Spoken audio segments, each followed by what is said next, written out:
नमस्कार, हून टीवी देख रहे हैं आप। मैं हूं आपके साथ विशाल कर खबरों की शुरुआत करेंगे। देश में आम जनता पर महंगाई की एक और मार पड़ी है। दिल्ली के ईंधन डीलरों से मिली जानकारी के मुताबिक राष्ट्रीय राजधानी सहित देश भर में पेट्रोल और डीजल की कीमतों में बढ़ोतरी दर्ज की गई है। इस ताज़ा संशोधन के तहत पेट्रोल की कीमत में 87 पैसे प्रति लीटर और डीजल की कीमत में 91 पैसे प्रति लीटर का इजाफा किया गया है। इस महीने ये तीसरी बार है जब ईंधन की कीमतों में बढ़ोतरी की गई है। इस सप्ताह की शुरुआत में पेट्रोल और डीजल की कीमतों में 90 पैसे प्रति लीटर की वृद्धि की गई थी। इससे कुछ दिन बाद ही 3 रुपये प्रति लीटर की वृद्धि भी की गई थी।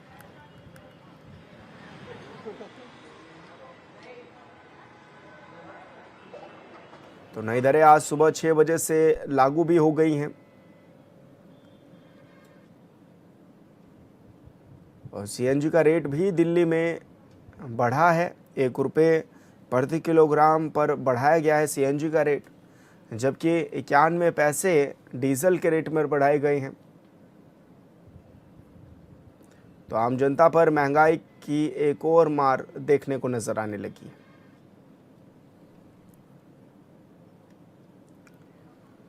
और संवाददाता योगेश आर्या हमारे साथ फोन लाइन पर जुड़ गए हैं। योगेश, एक बार फिर से बढ़ोतरी की गई पेट्रोल डीजल के दामों में और खासकर सीएनजी के दामों में भी किस रूप में देखा भी जा रहा है और क्या कुछ कह रहे हैं स्थानीय लोग?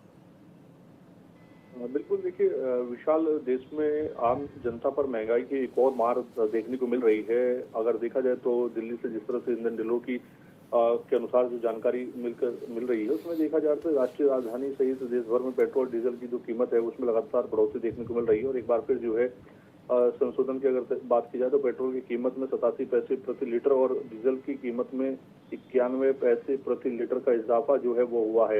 इस महीने में अगर देखा जाए तो क्योंकि तीसरी बार जो है बढ़ोतरी हुई है, ईंधन की कीमतों में लगातार बढ़ोतरी देखने को मिल रही है। सप्ताह की शुरुआत में क्योंकि पेट्रोल और डीजल की कीमतों में 90 पैसे प्रति लीटर की वृद्धि की गई थी, इससे कुछ दिन पहले 3 रुपये प्रति लीटर की वृद्धि हुई थी।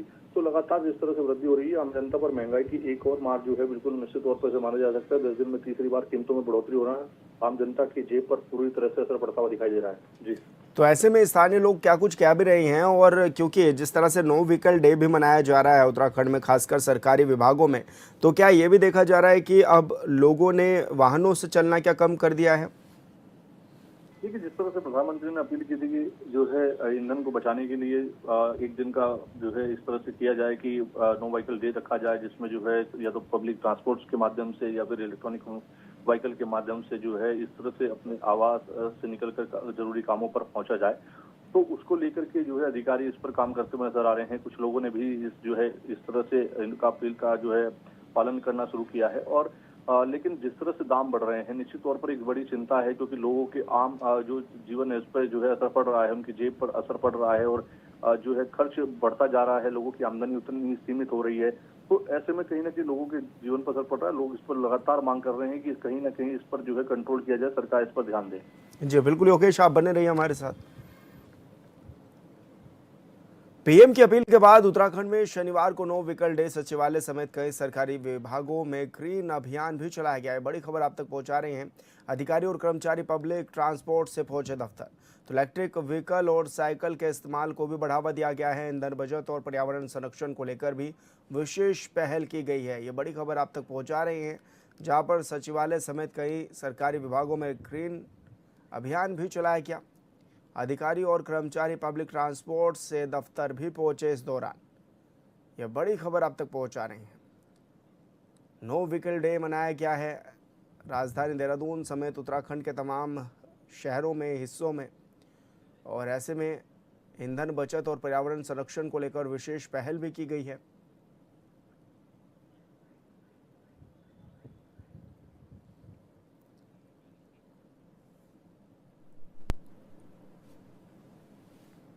और संवाददाता योगेश आर्या हमारे साथ फोन लाइन पर जुड़े हुए हैं। योगेश, नो व्हीकल डे का किस तरह का अभियान अभी जारी भी है और किस तरह का अपडेट्स वह भी मिल भी पा रहे हैं? देखिए विशाल, प्रधानमंत्री की अपील के बाद अगर देखा जाए तो उत्तराखंड में शनिवार को नो व्हीकल डे जो है वो घोषित किया हुआ है। और ऐसे में चाहे सचिवालय की बात हो या कई सरकारी विभागों की बात हो, उसमें लगातार जो ग्रीन अभियान है वो देखने को मिल रहा है। अधिकारी कर्मचारी जो है पब्लिक ट्रांसपोर्ट के माध्यम से दफ्तर पहुंच रहे हैं और जिस तरह से आज भी जो है देखा गया कि चाहे सचिवालय की बात हो, सूचना विभाग की बात हो, अन्य दफ्तरों की बात हो, वहां पर जो है या तो फिर पब्लिक ट्रांसपोर्ट से पहुंचे हैं या फिर साइकिल का माध्यम से पहुंचे हैं, इलेक्ट्रॉनिक व्हीकल के माध्यम से आज दफ्तर जो है अधिकारीगण कर्मचारीगण पहुंचे हैं। और एक ये बड़ा संदेश है कि जो ईंधन बचत को और पर्यावरण संरक्षण को लेकर के लगातार अपील हो रही है, उसको लेकर के ये बड़ी पहल है और इलेक्ट्रिक व्हीकल साइकिल के इस्तेमाल को बढ़ावा देने की बात की जा रही है। इससे न केवल ईंधन बचत की बात हो रही है, बल्कि जो है जो एक प्रधानमंत्री का फिट इंडिया का नारा था, वो भी कहीं ना कहीं इसमें जो है उसको भी बढ़ावा देने की बात हो रही है कि जब आप इस तरह से साइकिल से चलोगे तो फिट इंडिया के तौर पर तर्ज पर आप फिट भी रहोगे।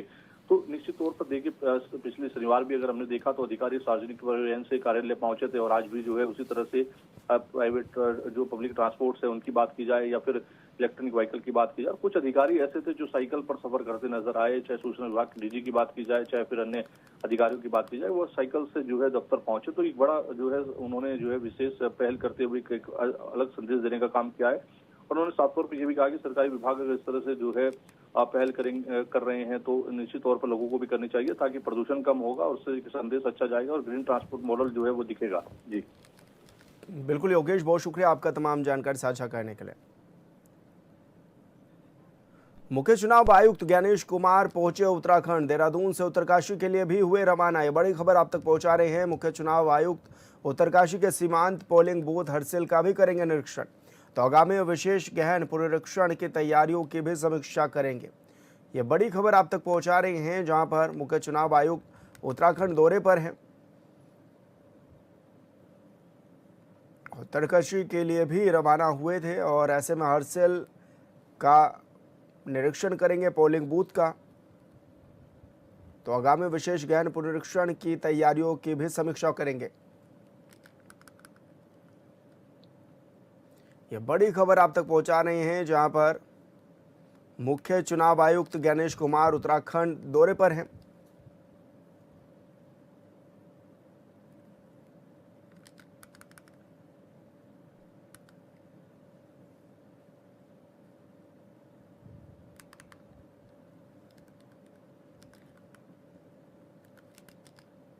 गुरु गोविंद सिंह जी की तप स्थली श्री हेमकुंड साहिब के कपाट आज दोपहर 12:30 बजे श्रद्धालु के लिए खोलेंगे। चारधाम और पंच केदारों के कपाट खुलने के बाद अब हेमकुंड साहिब भी इस साल के लिए खुल रहे हैं। वहीं पहली अरदास के बाद दोपहर 1 बजे हुक्मनामा लिया जाएगा, जिसके साथ ही इस वर्ष की हेमकुंड साहिब तीर्थ यात्रा का शुभारंभ हो जाएगा। प्रबंधन ने बताया है कि पहले दिन करीब 6000 श्रद्धालुओं के पहुंचने की उम्मीद है और घाटी में गुरुवाणी और कीर्तन की गूंज भी शुरू हो गई है।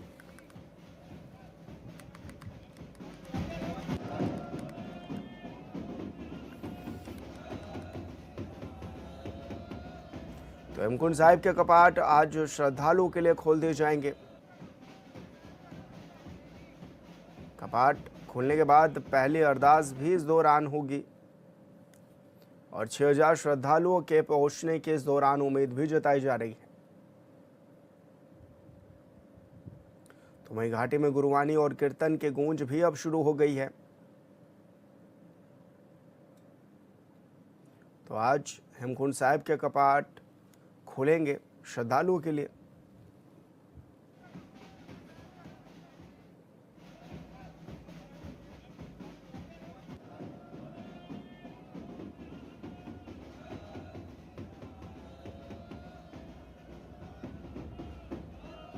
और इस दौरान 6000 श्रद्धालुओं के पहुंचने की उम्मीद भी जताई जा रही है।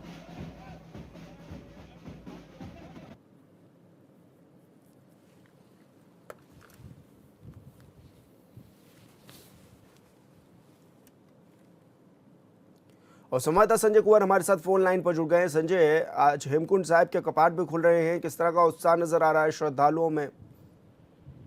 देखिए, हेमकुंड साहिब के कपाट खुलने को लेकर के गोविंद घाट से लेकर के हेमकुंड साहिब तक जो है लोकपाल घाटी जो पूरे गुरु महाराज के जयकारे से गूंज रही है। आज सुबह घांगरिया से जो संगत पंच प्यारों की अगुवाई में हेमकुंड साहिब के लिए रवाना हुई और अभी सचखंड साहिब से गुरुग्रंथ साहिब को दरबार साहिब में स्थापित किया गया है और इसके बाद जो है अभी सुखमणी साहिब का पाठ होगा 10 बजे से। इसके बाद अरदास कीर्तन के साथ साथ ठीक 12:30 बजे जो है साल की पहली अरदास शुरू होगी और इसके बाद जो है गुरुद्वारा साहिब हेमकुंड साहिब के कपाट जो है ग्रीष्मकाल के लिए खोल दिए जाएंगे। 1 बजे हुक्मनामा के साथ जो है इस साल के हेमकुंड साहिब की यात्रा का जो है आगाज हो जाएगा। जी बिल्कुल संजय, बहुत शुक्रिया आपका तमाम जानकारी साझा करने के लिए। तो खबरों में आगे बढ़ेंगे। उत्तराखंड के मुख्यमंत्री पुष्कर सिंह धामी ने उत्तराखंड पर्यटन विकास परिषद की ओर से आयोजित नीति एक्सट्रीम अल्ट्रा काउंटडाउन रन को हरी झंडी दिखाई है। इस मौके पर मुख्यमंत्री ने मशाल जलाकर प्रतीकात्मक दौड़ में भी प्रतिभाग किया। मुख्यमंत्री ने आगामी 31 मई को होने वाले नीति एक्सट्रीम अल्ट्रा रन के शुभारंभ कयालू हिम तेंदुआ का अनावरण भी किया है। मुख्यमंत्री ने कहा कि नीति एक्सट्रीम अल्ट्रा रन केवल एक आयोजन नहीं बल्कि सीमांत क्षेत्रों में नई ऊर्जा, नए अवसर और नए विश्वास को जागृत करने का अभियान है। उन्होंने कहा कि कार्यक्रम में युवाओं का उत्साह, ऊर्जा और आत्मविश्वास ये दर्शाता है कि देवभूमि उत्तराखंड के युवाओं में साहस, संकल्प और देश के लिए कुछ करने का जज्बा कूट कूट कर भरा है। उन्होंने कहा कि आज यहाँ गूंज रही युवाओं के कदमों की आवाज़ आगामी समय में नीति घाटी की ऊंचाइयों पर इतिहास रचेगी।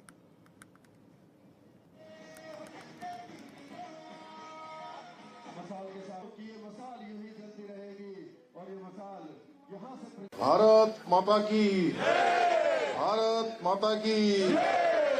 पूरे जोश से बोलिए, आपकी आवाज जो है नीति घाटी की, हिमालयों की चोटियों तक पहुंचनी चाहिए। अरे भारत माता की।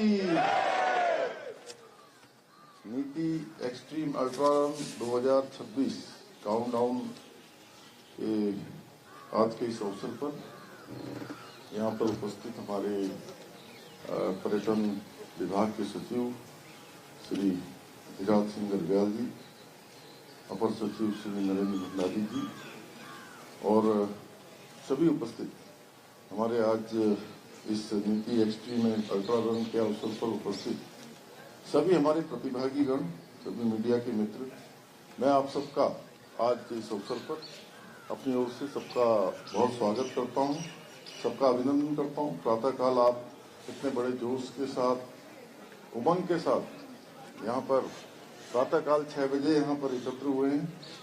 साथियों, ये नीति एक्सट्रीम अल्ट्रा रन एक आयोजन मात्र नहीं है, बल्कि ये हमारे सीमांत क्षेत्रों में नई ऊर्जा, नए अवसर और नए विश्वास को जागृत करने का अभियान है। और सुबह सुबह उमड़ा आप सभी का ये आत्मविश्वास, ऊर्जा, उत्साह इस बात का प्रमाण है कि देवभूमि उत्तराखंड के युवाओं में साहस, संकल्प और देश के लिए कुछ बड़ा करने का कूट कूट कर भरा हुआ है। पिछले वर्ष आप सबको याद होगा कि हाई एल्टीट्यूड मैराथन जो आदि कैलाश क्षेत्र में हुई थी और उसका व्यापक पैमाने पर उसका असर इस वर्ष दिखाई दे रहा है। और लगभग 20 दिनों में जहां पूरे साल भर 1000-2000 लोग आया करते थे, इस वर्ष पहले 20 दिन की यात्रा में आदि कैलाश क्षेत्र में लगभग 20,000 के लगभग लोग अभी तक वहां पर आदि कैलाश क्षेत्र के दर्शन कर चुके हैं। आज प्रातःकाल आपके कदमों की जो गूंज जहां सुनाई दे रही है, वो आने वाले दिनों में नीति घाटी में भी नई ऊंचाइयां प्रदान करने वाली है, इतिहास रचने वाली है। और साथियों, ये दौड़ केवल आपकी शारीरिक दक्षता की परीक्षा ही मात्र नहीं है, बल्कि आपकी इच्छा शक्ति, धैर्य और आत्मविश्वास को बढ़ाने का काम करेगी। क्योंकि नीति घाटी जैसे दुर्गम और चुनौतीपूर्ण स्थान पर दौड़ना हर किसी के बस की बात नहीं है। इसलिए इसके लिए एक अपने अंदर आत्मविश्वास चाहिए, हिमालय जैसा हौसला चाहिए और चुनौतियों को स्वीकार करने का साहस चाहिए। मुझे गर्व है कि आज मेरे सामने आप सभी जुझारू और दृढ़ संकल्पित युवा खड़े हैं, जो लोग देवभूमि को हर क्षेत्र में आगे बढ़ाना चाहते हैं। साहस से पर्यटन और सामंत के आप सभी ब्रांड एम्बेसडर हैं देवभूमि के। मैं आप सबको ब्रांड एम्बेसडर कहूं तो कोई अतिशयोक्ति नहीं होगी। अपने लिए आप लोग ताली बजाइए एक बार। मैं इसके लिए आप सभी को मैं बधाई देता हूं।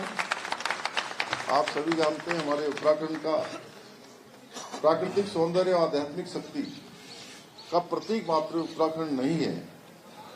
आज का नया उत्तराखंड हर क्षेत्र में आगे बढ़ रहा है आज भारत के दुनिया के हर क्षेत्र में, उत्तराखंड का हर क्षेत्र में अपना एक विशेष स्थान बन रहा है और नीति एक्सट्रीम अल्ट्रा रन नए उत्तराखंड की शक्ति के प्रदर्शन का प्रतीक पर्व है। हमारे देश के यशस्वी प्रधानमंत्री श्री नरेंद्र मोदी जी ने कहा है कि सीमावर्ती गांव देश के अंतिम गांव नहीं है। आप सबको ध्यान में होगा कि वो जब हमारे देश का जिसको अंतिम गांव कहा जाता था, माणा गांव, उन्होंने वहीं से उद्घोष किया था कि माणा गांव अब देश का अंतिम गांव नहीं होगा और माणा गांव अब देश का पहला गांव होगा और माणा गांव जैसे सभी गांव जो हमारे सीमावर्ती गांव हैं वो सब पहले गांव के रूप में उनका विकास किया जाएगा। आज जिस तेजी से चाहे माणा गांव हो, चाहे हमारा गुंजी का क्षेत्र हो, नाभी का क्षेत्र हो, चाहे हमारा नीति हो, माणा हो, ऐसे अनेक वैलियां जो हमारे अंतिम गांव के रूप में जिनको हम लोग पहले जानते थे, अब वो पहले गांव के रूप में भारत के पहले क्षेत्र के रूप में उनका विकास तेजी से किया जा रहा है। मुझे पूरा विश्वास है कि ये जो हमारे गांव हैं, इन गांवों में जो इस प्रकार के आयोजन हो रहे हैं, इस प्रकार के आयोजनों के बाद नीति एक्सट्रीम अल्ट्रा रन भी जो है हमारे प्रधानमंत्री जी की जो दूरदर्शी सोच है उसको धरातल पर उतारने का एक सशक्त माध्यम बनेगी और इस आयोजन के द्वारा उस क्षेत्र में बहुत तेजी से, जैसे अन्य क्षेत्रों में हमारे होम स्टे संचालकों की बहुत बड़ी आजीविका का आय का साधन बन रहा है। स्थानीय उत्पाद हमारे और ज्यादा उनको प्रसिद्धि मिलेगी, युवा उद्यमिता को भी नई गति मिलेगी। साथियों, मैं आप सभी को आज के अवसर पर बहुत बधाई देता हूं, बहुत शुभकामनाएं देता हूं और 31 मई को नीति घाटी की पावन और दुर्गम धरती पर जब यह आयोजन होगा इस प्रकार का, तो उत्तराखंड को खेल के क्षेत्र में, एडवेंचर के क्षेत्र में वो एक नया इतिहास हमारा एक रचने का काम होगा, एक नया इतिहास लिखा जाएगा। मुझे प्रसन्नता है कि देश के 27 राज्यों और 2 विदेशी देशों से 900 से भी अधिक प्रतिभागियों ने इस महाआयोजन के लिए अपना रजिस्ट्रेशन करवाया है, जो एक बड़ी संख्या है। इस आयोजन के प्रति हमारे युवाओं के आकर्षण का स्पष्ट प्रमाण है। आज हमारे प्रधानमंत्री मोदी जी के नेतृत्व में देश में खेल और फिटनेस के जन आंदोलन बनाने का कार्य तेजी से आगे बढ़ रहा है। चाहे खेलो इंडिया हो, चाहे फिट इंडिया मूवमेंट हो, अनेक मूवमेंट आज देश के अंदर चलाए जा रहे हैं और राष्ट्रीय खेल जैसे अभियान ये हमारे युवाओं में नई ऊर्जा और आत्मविश्वास का संचार उसके माध्यम से हो रहा है। इसी सोच के साथ हमारी राज्य सरकार भी, आप सबको पता है, राष्ट्रीय खेलों का आयोजन भी पिछले वर्ष हुआ था। अनेक स्थानों पर ऐसे एडवेंचर आयोजित किए जा रहे हैं और ये सभी आयोजन हमारे राज्य को जहां खेलों के क्षेत्र में एडवेंचर स्पोर्ट्स और स्पोर्ट्स टूरिज्म डेस्टिनेशन बनाने के लिए भी निरंतर उसको गति देने का काम जो सरकार के द्वारा किया जा रहा है, उस अभियान के सहभागी बन रहे हैं। मैं अगर हमारी सरकार द्वारा इस संबंध में किए जा रहे कार्यों को अगर आप सबके सामने रखूंगा तो काफी समय लग जाएगा, इसलिए अधिक न बोलते हुए मैं आप लोगों के लिए बस यही कहना चाहता हूं, चल पड़े हैं तो अब रुकेंगे नहीं, आंधियों के सामने कभी झुकेंगे नहीं, विकल्प ही संकल्प के मंत्र को लेकर बढ़ते जाएंगे। देवभूमि का मान विश्व भर में बढ़ाएंगे, देवभूमि का मान विश्व भर में बढ़ाएंगे। साथियों, आप लोग पूरे उत्साह के साथ दौड़िए और पूरे आत्मविश्वास के साथ आगे बढ़िए। मुझे पूरा विश्वास है कि आप सभी इस दौड़ को सुरक्षित रूप से पूरा करेंगे और 31 मई को नीति घाटी में एक नया इतिहास रचने का काम करेंगे। इसी विश्वास के साथ आप सभी को इस शानदार आयोजन के लिए मैं अपनी ओर से बहुत बधाई देता हूं, बहुत शुभकामनाएं देता हूं और अपनी बात समाप्त करता हूं। बहुत बहुत धन्यवाद। हरिद्वार में चारधाम यात्रा 2026 को लेकर खाद्य सुरक्षा विभाग पूरी तरह से अलर्ट मोड पर है। जिलाधिकारी मयूर दीक्षित के निर्देश पर जिला खाद्य सुरक्षा अधिकारी महिमानंद जोशी के नेतृत्व में टीम ने Subhash Ghat, Kushawat Ghat, Deendayal parking, Delhi national highway और रावली महमूद क्षेत्र में ढाबों, कैंटीन, होटल और डेयरियों का निरीक्षण भी किया है। अभियान के दौरान 10 खाद्य प्रतिष्ठानों की जांच भी की गई है और 9 खाद्य पदार्थों के सैंपल प्रयोगशाला जांच के लिए भेजे गए हैं। निरीक्षण में गंदगी बासी खाद्य पदार्थों का उपयोग, बिना लाइसेंस कारोबार और नियमों के उल्लंघन मिलने पर 9 प्रतिष्ठानों को नोटिस भी जारी किया गया है।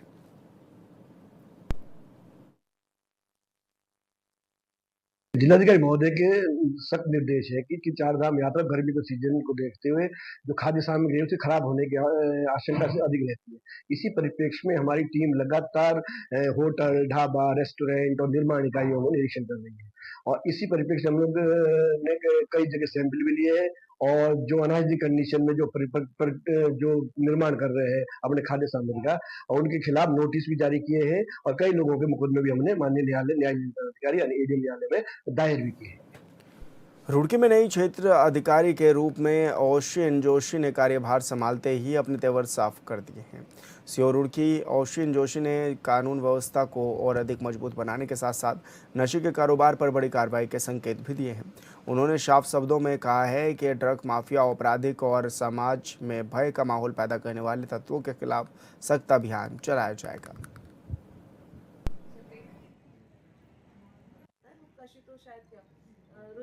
प्राथमिकता यही रहेगी कि हमारा जो ड्रग्स के खिलाफ एक हमारा मुहिम चल रहा है पूरे पुलिस में, उस पर बेहतरीन कार्रवाई की जाए, जिसमें हम सभी फॉरवर्ड और बैकवर्ड लिंकेजेस पे काम करें।